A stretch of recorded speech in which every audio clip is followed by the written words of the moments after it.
وہ تین عورتیں تھیں، عمریں 30 سے 40 کے بیچ، سلیو لیس قمیض، چست پجامہ، سنگھار کی دکان، انتہائی فیشنیبل۔ انہوں نے بے اختیار رخ واپس موڑا تھا۔ یہ میری بہنیں ہیں، نیلم نے ہکلاتے ہوئے وضاحت کی۔ آواز میں کپ کپی صاف محسوس کی جا سکتی تھی۔ فیروز صاحب دنگ رہ گئے تھے۔ کتنا فرق تھا ان چاروں میں۔ یہ سراپا چادر میں لپٹی ہوئی اور ان کے پاس پردے کے نام پہ گلے میں دوپٹہ تک نہ تھا۔ ارے کیا ہوا نیلم؟ تم نے انہیں بتایا نہیں ہمارے بارے میں؟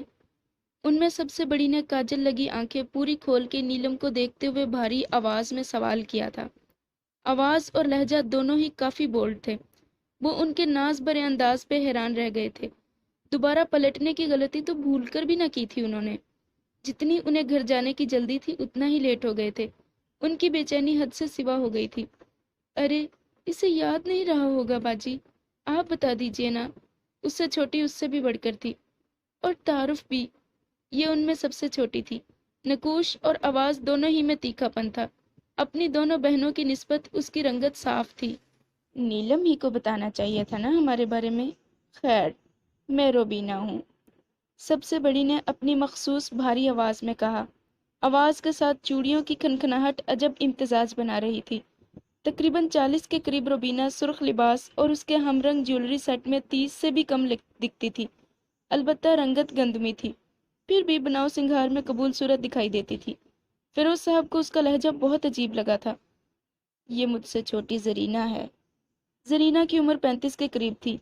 جامنی سلیو لیس بھاری کامدار لباس، چست پجامہ اور ہم رنگ جیولری سیٹ میں وہ بھی عمر سے کافی کم دکھائی دیتی تھی۔ اس کے بعد نیلم، اس کا تعارف تو آپ جان ہی چکے ہوں گے، اس نے عجیب سے انداز میں اس کی جانب اشارہ کرتے ہوئے کہا تھا۔ کافی تفصیل سے جان گئے ہوں گے، زرینہ نے طنزیہ لہجے میں کہا۔ باقی دونوں مسکرائیں۔ فیروز صاحب کا پارا ہائی ہونے لگا تھا۔ بائی دی وے ہم یہاں ہیں، آپ کے پیچھے۔ کافی دیر سے زبان پہ ہو رہی کھجلی کو بالآخر زرینہ نے دور کرنے کا فیصلہ کیا تھا۔ چلے نیلم، انہوں نے اس کی بات کو نظر انداز کرتے ہوئے اکتائے انداز میں نیلم کو مخاطب کیا تھا۔ ارے ایسے کیسے؟ باجی میرا تعارف، ان کی چھوٹی بہن نے رونی صورت بنا کر یوں کہا تھا گویا اس کا تعارف نہ کروایا گیا تو کہیں قیامت ہی آ جائے گی۔ اوہ ہاں، یہ ہماری ننھی نگینہ ہے۔ لفظ ننھی سن کے فیروز صاحب کی ہنسی چھوٹی۔ بظاہر وہ دوبارہ دیکھ نہیں پائے تھے، مگر ایک جھلک میں ان کی عمروں کا حساب خوب لگا لیا تھا انہوں نے۔ کھلے آسمانی رنگ کے فش لہنگا ڈریس اور ہم رنگ جیولری میں وہ بڑی دونوں بہنوں سے زیادہ خوبصورت دکھائی دیتی تھی۔ ہم سب سکون و چین سے رہتے تھے اپنے گھر پر، پھر مام ہمیں چھوڑ کے چلی گئی۔ زندگی میں خزاں آ گئی اور نکال دیا ان کے تایاؤں نے ہمیں۔ بڑی روبینہ نے سوگوار سے لہجے میں کہا۔ مام، مجھے مام کے پاس جانا ہے، ماما۔ ننھی نگینہ سسکتے ہوئے روبینہ کے گلے لگ گئی تھی اور روبینہ اسے پچکارتے ہوئے حوصلے کی تلقین کر رہی تھی۔ فیروز صاحب اس بیکار سے ڈرامے کو خاطر میں نہ لاتے ہوئے خاموشی سے قدم بڑھا دیے تھے۔ نیلم بھی خاموشی سے پیچھے لپکی، مگر فیروز صاحب کو احساس ہوا تھا کہ وہ اچانک رک گئی ہے۔ ناچار انہیں مڑنا پڑا۔ وہ واقعی چلتے چلتے رک گئی تھی، لیکن وہ کس وجہ سے رکی تھی وہ نہیں جانتے تھے۔ مجبوری یہ تھی کہ وہ نگاہیں بھی نہیں اٹھا سکتے تھے، کیونکہ نیلم کے برابر اس کی بہنیں کھڑی تھیں۔ گھاس زدہ زمین کو گھورتے ہوئے وہ نیلم کی بازو روبینہ کے ہاتھ میں جکڑی نہیں دیکھ پائے تھے۔ ویسے بھی اندھیرے میں اس کے تھوڑے سے چہرے کے علاوہ کچھ بھی نظر نہیں آ رہا تھا۔ اگر دیکھتے بھی تو یوں لگتا گویا اس نے چادر کا پلو تھام رکھا ہے۔ آپ ہمیں اس جنگل کے حوالے کر کے جا رہے ہیں؟ روبینہ نے بڑی دل گرفتگی سے پوچھا تھا۔ نہیں، انہوں نے نگاہیں جھکائے کہا۔ تینوں نے مسکرا کر ایک دوسرے کو دیکھا۔ نیلم کی بازو اب بھی روبینہ کے ہاتھ میں تھی۔ میں آپ کو خدا کے حوالے کر کے جا رہا ہوں، یہ کہہ کے انہوں نے اس کی جانب پشت کی۔ ان کی مسکراہٹیں سمٹی۔ خدا کے لیے یہ ظلم نہ کریں، زرینہ گڑ گڑائی۔ چلیے نیلم، انہوں نے قدم بڑھائے۔ وہ بے بسی سے روبینہ کو دیکھنے لگی تھی جس نے ابھی بھی اس کی بازو نہیں چھوڑی تھی، البتہ اسے لیے ان کے پیچھے پیچھے چلنے لگی تھی۔ باقی دونوں نے بھی تقلید کی۔ ہمیں بھی لے چلیے نا اپنے ساتھ، روبینہ نے التجائی انداز اپنایا۔ کہاں؟ اپنے گھر۔ میرا کوئی گھر نہیں ہے۔ تو پھر اسے تو میں بیچ دوں گا، آپ کو بکنا ہے تو چلیے۔ تیز تیز قدم اٹھاتے بلا سوچے سمجھے وہ بول گئے تھے۔ نیلم ان کے الفاظ پہ چونکی۔ نہ جانے کیا سوجی، ایک جھٹکے سے اس نے اپنی بازو روبینہ کے ہاتھ سے چھڑائی تھی۔ وہ اس کے اس عمل کے لیے قطعی تیار نہیں تھی۔ اس کی دلیری پہ حیران رہ گئی تھی۔ نیلم تیز تیز قدم اٹھاتے ہوئے ان کے سامنے جا کھڑی ہوئی تھی۔ وہ چونک کر رکے، اسے سامنے دیکھ کے حیران ہوئے، نگاہوں سے مطمئن رہنے اور پھر کیا ہوا کا اشارہ کیا۔ انہیں ساتھ لے چلیے۔ اس کے الفاظ پہ وہ بری طرح چونکے تھے۔ کیا آپ؟ اس سے پہلے کہ وہ کچھ بولتے وہ تینوں ان کے برابر آ گئی۔ Excuses please. وہ تیز تیز قدم اٹھاتے ان سے دور ہوئے۔ نیلم نے پہلے ان تینوں کو دیکھا، پھر خاموشی سے فیروز صاحب کے پیچھے لپکی۔ وہ تینوں حیرت کا مجسمہ بنی اسے جاتا دیکھ رہی تھی۔ یہ آپ کیا بول گئی نیلم؟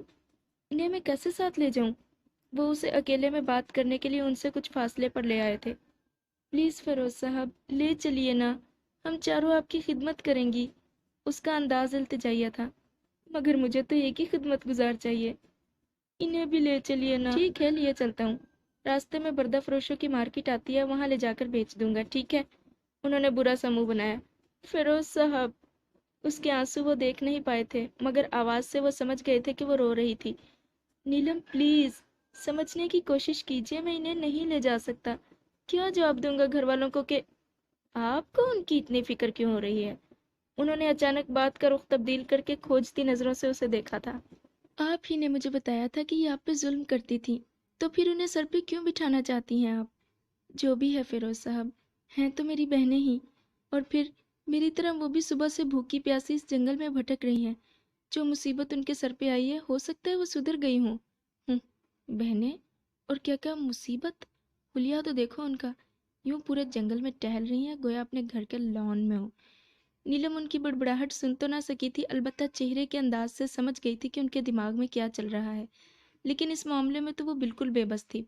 وہ غیر سید والدین کی اولاد تھیں اور پیچھے سے ان کا گھرانہ ایسا ہی تھا، فیشنیبل، ایڈوانسڈ، بولڈ۔ فیروز صاحب کی آوازوں سے سوچو کہ چنگل سے چھڑا کر واپس جنگل میں لائی تھی۔ نیلم، میں نہیں چاہتا کہ آپ جلد بازی میں کوئی ایسا فیصلہ کر بیٹھیں جس کو کرنے کے بعد آپ کو پچھتانا پڑے، اس لیے گہری سانس لیں اور پھر سکون سے سوچیں۔ کوئی بات نہیں، اب لیٹ ہو گئے سو ہو گئے، آپ اپنے مائنڈ کو فریش کریں اور اچھے سے سوچیں۔ میں نے ٹھنڈے دماغ سے سوچ کے ہی کہا ہے فیروز صاحب، جیسے آپ مجھے یہاں اس خوفناک جنگل میں تنہا نہیں چھوڑ سکتے تھے، ویسے میں انہیں یہاں نہیں چھوڑ سکتی۔ مر جائیں گی یہ یہاں، ظاہر نہیں کرتی لیکن یہ بھی میری طرح بہت خوف زدہ ہیں، بھوکی ہیں صبح سے۔ کوئی بھوکی نہیں ہے، کھا لیے ہوں گے اس جنگل سے کیڑے مکوڑے وغیرہ۔ آخری الفاظ پھر سے بڑبڑاہٹ میں ادا کیے تھے۔ جی؟ دیکھیے نیلم، ایسا نہیں ہے کہ میں تنگ دلی کی وجہ سے انہیں ساتھ لے جانے سے انکاری ہوں، بلکہ اس لیے کہ آپ کو رکھنے کا ٹھوس جواز ہے میرے پاس۔ مگر ان کے بارے میں کیا جواز پیش کروں گا میں؟ میرے بارے میں کیا جواز ہے آپ کے پاس؟ اس کا دل یک بار ہی دھڑکا تھا، مگر اگلے ہی لمحے دل کو قابو کر کے اور ڈپٹ کر سینے کے کسی اندھیر کونے میں پھینک دیا تھا۔ دیکھیے نیلم، میں یہ بات اتنی جلدی کہنا تو نہیں چاہتا تھا، اس خوف سے کہ کہیں آپ ناراض نہ ہو جائیں۔ اس نے حیرت سے انہیں دیکھا تھا، وہ بے حد تجسس کے ساتھ ان کے بولنے کی منتظر تھی۔ اگر کوئی خوش فہمی سر اٹھاتی بھی تھی تو یہ سوچ کے کہ کوئی اور بات بھی ہو سکتی، اس خوش فہمی کو کچل کے خود کو پرسکون کر لیتی تھی۔ جب سے میری وائف کا انتقال ہوا ہے، میرا بیٹا بہت چپ چپ اور اداس سا ہو گیا ہے۔ میرے بھائی بہن مجھے شادی کرنے کا اصرار کر رہے ہیں، لیکن میں جان بوجھ کے ایک سے بڑھ کر ایک لڑکی کے پرپوزلز ٹھکرا رہا ہوں، کیونکہ مجھے اپنے بیٹے کے سر پہ سوتیلی مان نہیں تھوپنی ہے۔ انہوں نے توقف کیا۔ مگر آپ کو دیکھ کر نہ جانے کیوں مجھے اس بات کا یقین تھا کہ آپ ایسی ہرگز نہیں ہیں۔ 2 ماہ سے لے کر اب تک عورت ذات کے بارے میں سوچا تک نہیں تھا میں نے، مگر آپ کو دیکھ کر نیلم، میں نے آپ کو اپنے نکاح میں لینے کا فیصلہ کیا ہے۔ وہ بولتے چلے گئے تھے، وہ بنا پلک جھپکے سنتی چلی گئی تھی۔ آخری جملے پر اس نے بے یقینی سے انہیں دیکھا تھا، اسے اپنے کانوں پر شک ہوا تھا۔ میں نے فیصلہ تو کر لیا نیلم، لیکن بہرحال آپ بندھی ہوئی نہیں ہیں، آزاد رائے کا حق رکھتی ہیں۔ لیکن ایک بات میں آپ کو بتا دوں، انہوں نے ایک بار پھر توقف کیا، وہ بنا سر روکے سن رہی تھی۔ آپ سے اچھی بیوی مجھے اور آپ سے اچھی ماں میرے بیٹے کو کہیں نہیں ملے گی، مگر آپ پھر بھی سوچ لیجیے گا نیلم اس بارے میں۔ اپنی بات کہنے کے بعد وہ خاموش ہوئے، نیلم کی سسکی سن کر حیران ہوئے اور اس سے بھی زیادہ پریشان۔ I am really very sorry, اگر انجانے میں کچھ غلط کہہ دیا ہو تو۔ میں آپ کا دل نہیں فیروز صاحب، اس نے روتے ہوئے ان کی بات کاٹی تھی۔ میں تو اس لیے رو رہی ہوں کہ مجھ سے خوش قسمت عورت کون ہو سکتی ہے جسے خدا نے موت سے آنے کا بندوبست کیا، اپنا وسیلہ بھیجا، اور پھر اس فرشتے کو میرا مستقل محافظ بنا دیا۔ فیروز صاحب، میں کہنا چاہتی ہوں کہ آپ سا شوہر مجھے چراغ لے کر ڈھونڈنے پر نہ ملے گا۔ سچی محبت کا دعویٰ تو سب کرتے ہیں، اور ممکن ہے کرتے بھی ہوں، مگر جو عزت آج آپ نے مجھے دی ہے وہ آج کل تو کوئی نہیں دیتا۔ میں خود کو ہمیشہ کے لیے آپ کو سونپتی ہوں فیروز صاحب، وعدہ کرتی ہوں کبھی شکایت کا موقع نہیں دوں گی۔ وہ روتے ہوئے بولتی چلی جا رہی تھی۔ وہ مسکرا کر اسے دیکھتے چلے گئے۔ وہ رو رہی تھی، آنکھوں میں آنسو تھے، خوشی کے آنسو، شکر گزاری کے آنسو، کسی اپنے کے ہونے کے مان پہ رو رہی تھی۔ وہ موت کو منہ چڑھا کے اس کے بھنور میں سے کامیابی سے باہر نکلنے کے خوشگوار احساس کو محسوس کر کے رو رہی تھی۔ وہ ہو گیا، اب چلیں اگر اجازت ہو تو۔ وہ نم آنکھوں سے مسکرائی۔ جب وہ واپس آئے تو نیلم کی بہنیں جنگل کی سیر کر رہی تھیں۔ فیروز صاحب کو نیلم کے اقرار کی اتنی خوشی تھی کہ انہیں ساتھ لے جانے کے لیے راضی ہو گئے تھے۔ مگر میری ایک بات یاد رکھنا نیلم، انہوں نے ساتھ ہی متنبہ بھی کیا تھا، اگر یہ زندگی میں کبھی کوئی اونچ نیچ کرتی ہیں تو مجھے نہ کہیے گا، اپنی ذمہ داری پہ لے جائیے گا انہیں، اور یہ بات بھی یاد رکھیے گا کہ یہ فیصلہ 100% آپ کا تھا اور میرا اس میں 0.1 حصہ بھی نہیں ہے۔ سمجھ رہی ہیں نا آپ؟ جی فیروز صاحب، میں کچھ نہیں کہوں گی، خوشی میں اس نے یقین دلایا تھا۔ اور اب یہ پانچوں جنگل سے باہر نکل آئے تھے۔ آسمان پر مکمل تاریکی تھی، البتہ چاند خوب چمک رہا تھا، جس کی وجہ سے انہیں راستے یا جنگل میں کسی قسم کی دشواری کا سامنا نہیں کرنا پڑا تھا۔ ویسے بھی یہ جنگل کے زیادہ اندرونی حصے میں نہیں تھے۔